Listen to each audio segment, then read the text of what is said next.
So the big question is this: how these entrepreneurs who started from scratch and had no idea how to sell or market their products or services online and then later on made over 6 figures, 7 figures or even 8 figures became best in their niches and found their dream customers to sell. My name is RJ Ahmed and find this all out in our Interviews with Entrepreneurs show. I interviewed these entrepreneurs and tried to pick their brain of how they actually did that and how they took their business as well as their life to the next level. This podcast is all about the entrepreneurs who strive so hard to become super awesome in their niches. Welcome to Interviews with Entrepreneurs.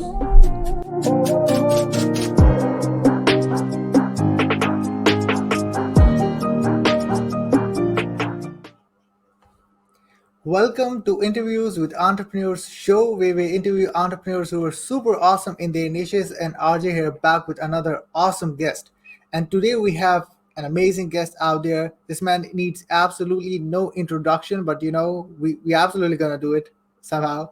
He's the host of Clickfunnels Radio podcast and also like helped so many entrepreneurs out there, especially with the power of becoming, with part of serving as a Clickfunnels CEO, the one and the only Dave Woodward.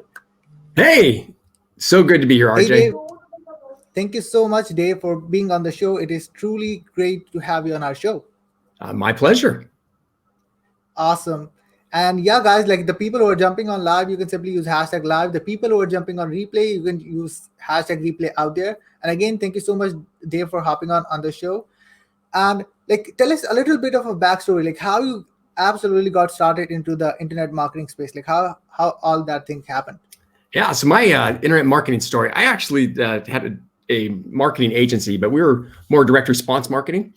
This is early 2000, probably about 2008, 2009.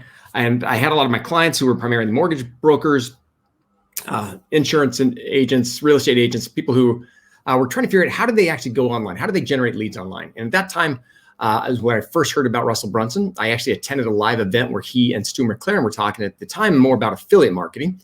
And that's where I met Russell. And I remember that at that point, he was basically standing up there at the front of the room, just kind of talking to the audience and saying, hey, you know what? If you guys would like to kind of pick our brains and get to know us a little bit better, go to the back of the room, sign up for breakfast, lunch, or dinner, and take us out, and we can kind of just sit and talk. So I ran to the back of the room. I signed up for every breakfast, lunch, and dinner that he had for the next 3 days, and really started off a dear friendship.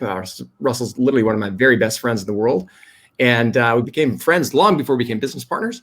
But that's how I got started. My very first product was Legendary Marketers, where I went out and I actually interviewed, at that time, 10 of the greatest internet marketers in the world. And I literally flew with the film crew out to their homes.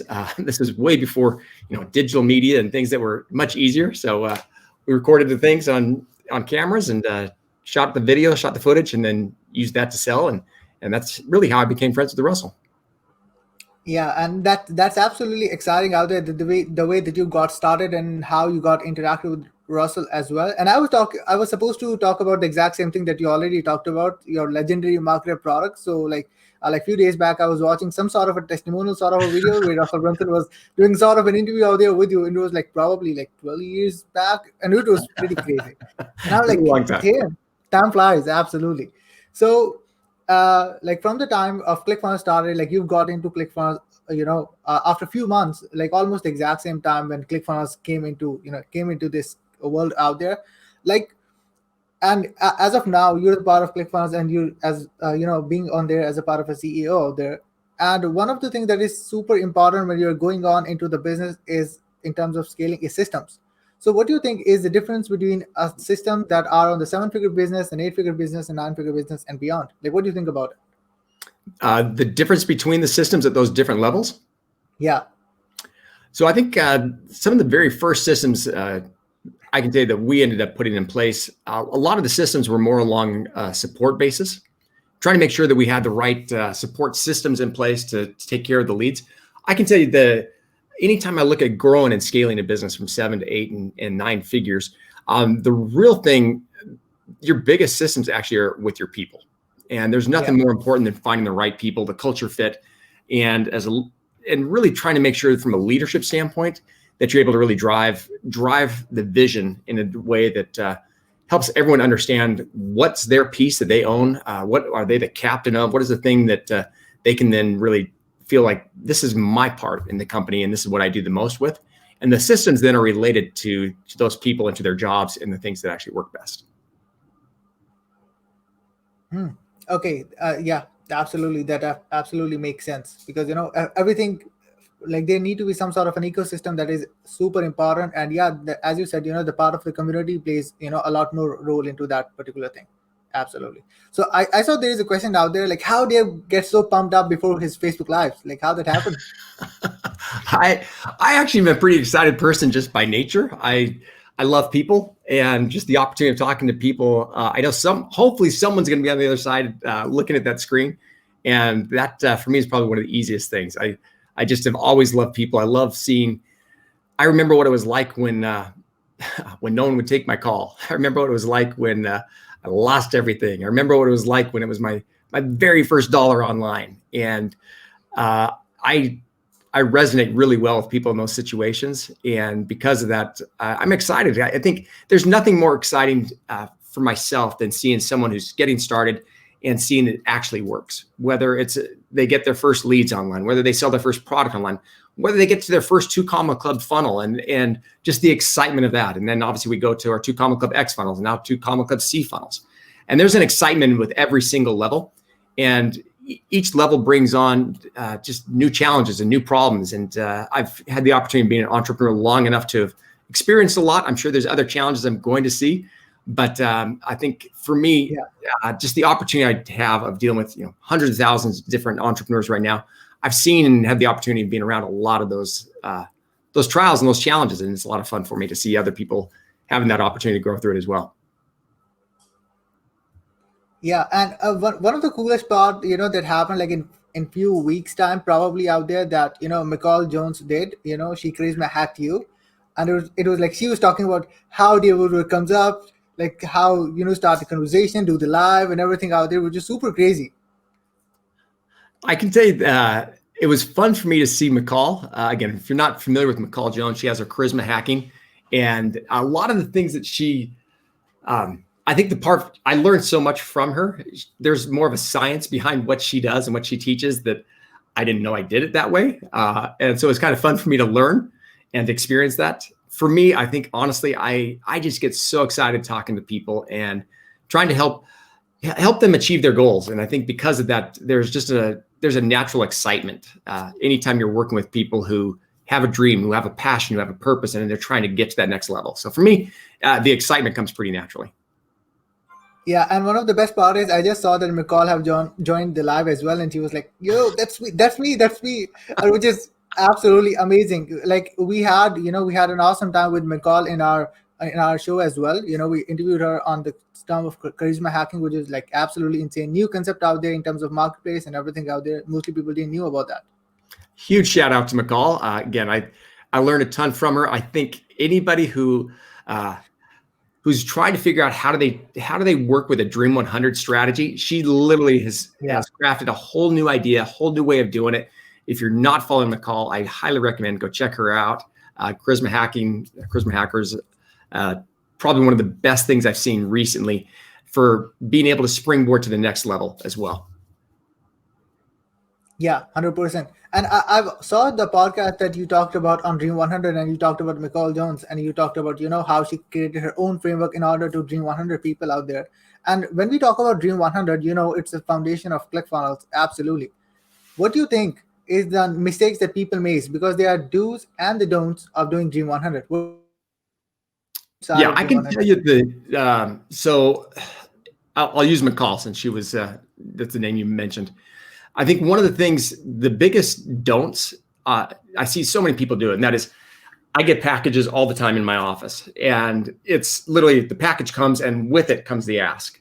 And you have to separate. If you're doing a lot of Dream 100 things, you have to separate the Dream 100 activities from the actual ask. I think it was amazing to see how McCall did that, where she never asked for anything at all. And she literally just went out, found someone. And again, I've seen this strategy used. I was literally with Russell at Ty Lopez's house, and we were talking about this same idea of, gosh, if you wanted to Dream 100, if you wanted to get my attention, Ty Lopez, or you try to sell some Ty's products, what would be the best way of doing it? And for, Russell real quick said, the very best thing would be to go onto YouTube, find out the very best videos that are out there, and then use that as the list, and then promote that as a way of generating a list of all the people who are excited and like Ty Lopez, and then go ahead and start promoting Ty's products. And then at that point, you now become one of his top affiliates. It's much easier to then go back from a Dream 100 ask later after you already become one of his affiliates. From McCall's standpoint, she was actually out there doing the exact same thing, where she was going out and providing a ton of value to me, to Russell, to Steve Larson. I think I saw Alex Sharfin. I know she's doing Garrett J. White right now. And because of that, she's providing value and building them up. It's really hard to not get their attention if all you're doing is talking about all the amazing things they're doing. Yeah. And absolutely, that definitely makes sense out there. You need to put upfront, you need to serve in order to ask. Like, not like that, you're serving and, asking right away. It absolutely doesn't make sense at that particular point. In fact, RJ, I was late to this call because I was with Russell. Our offices are literally right through the glass here. And Russell was literally explaining to me a brand new strategy that we're going to be rolling out probably Q1 of 2021. That will be probably one of the funnest, coolest Dream 100 strategies that we've ever done. I can't go through all the details of it right now, but you'll see it roll out in March, April, and May of next year. And it all goes back to what you just said, and that is you have to dig your well before you're thirsty. And the deeper you dig that well, the more water and more things that just flow to you. Yeah, absolutely. And yeah, you guys, that's a secret. Okay, it's gonna happen. In the first quarter of 2021. Okay, so like few episodes back, we interviewed Parker, and we know that you had the conversation with Parker about, like, you talked about that you were missing your voice, and he talked about that. Okay, it's your framework. Okay, and you were publishing all the way down, like from the initial start, and from the part of the journey we've gone into the stuff. We saw you publish, and so, like, how you thought about, okay, I'm missing the voice, and how you think that people feel like, okay, they're not having their own voice, and why it's not having to them, and like, what do you think about that? I think there's two parts to it. I think the very first part is you have to get comfortable just talking, and whether that talking is in, like you and I are doing right now, and just having a conversation, or whether that for some people finding their voice actually is through writing and through blogging and through doing a ton of content that way. Others through just video. You have to get comfortable with whatever medium you choose. I think the next thing after that is you've got to find out. Again, I talk so much about this idea as far as find your voice, primarily because Russell spent he's been literally for over a decade been drilling this into my head. But I think the idea behind it is, as you spend time really trying to find out what are you passionate about, what could you share, what is the value, and there are so many times where I've on my phone I've got an app I use all the time, and it's Workflowy, and on the Workflowy app basically would just be a ton of different topics and things as they come to my mind. I think, oh, I want to talk about that. But in doing it, one of the things that happens for me at least is I think, oh, this is going to be the very best one, and I'll talk about it, and I won't get a single comment, like, or anything. I'm like, man, that's terrible. And then the other ones, I think, oh, this is going to be a total waste of my time, and there'll be a ton of traction out there. My other reason in saying that is the key is you've got to be doing it on a regular basis. You've got to publish frequently, and the more often you're publishing, that's how you start to find your voice. But then once you start getting comfortable finding your voice, the very next thing is the most important part. That's the one that my son Parker mentioned to me when Russell ended up doing a podcast about it. And that is the idea as far as a framework. And I think for so many people these days, there's just a lot of just chatter, and they don't have a real framework. Yeah. And so as I take a look, like, again, we'll keep using McCall. She's got a framework right now, charisma hacking framework. If you take a look at Steve Larson, there's a framework for offers. You take a look at Russell. You open up any of Russell's books. I've got them all over my office here, but you open up any of Russell's books, every single chapter is a framework. And inside of every chapter, there's typically anywhere from 7 to 10 different frameworks as well. The reason I mention that is no matter what you're doing, that is going to be your product or your service or whatever you're passionate about, is you've got to get really good at building a framework around that. Something that is super easy, that is somewhat, you asked the question earlier as far as systems. A framework is just a system. It's a step-by-step process. How do you actually achieve that? You might have a framework on on how to do a podcast. You might have a framework on how to be a parent. How do you deal with teenage boys who are 17-year-old teenage boys who want to go hunting at 6 a.m. like I did this morning. So, there's a framework as far as how you deal with these kind of things. And I think the key behind it is the idea is you've got to get better and better at identifying frameworks.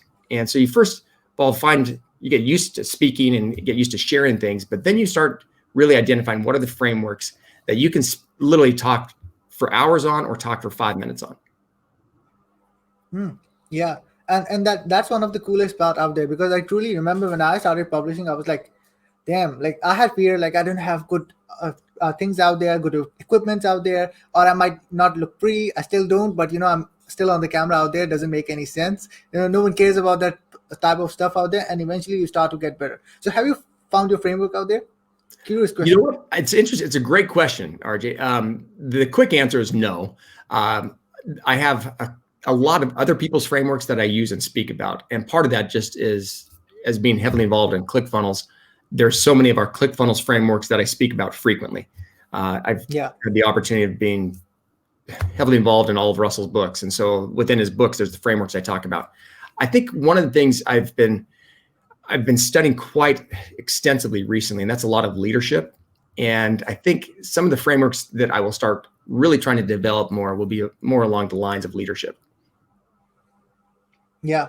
And like we all out there, we're gonna be excited to see you if you create your own framework as well regarding you using Russell Brunson, like which everyone absolutely uses out there. It would be absolute fun to see you and have your own framework about that as well. Well, thank you. We're looking forward we'll play around with it for sure. Absolutely. So one thing that I would ask regarding on the affiliate side of ClickFunnels, you know about it. You know that ClickFunnels have one of the best affiliate marketers around there. They have one of the best affiliate programs in the world out there. But regarding with ClickFunnels out there, people get into it. There are so many things that used to filter out affiliates rather than people who just signed up and promote up and just do nothing, just sign up for the affiliate dashboard and that's it.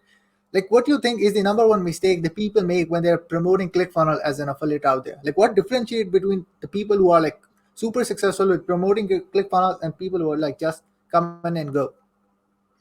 I think the main difference, the things that differentiates super affiliates from other affiliates, and your super affiliates are those who find a way of actually using the tool and teaching the tool that helps benefit them in their own business. Take, for example, Anthony Morrison. He's just crossed over $2 million as one of our top affiliates.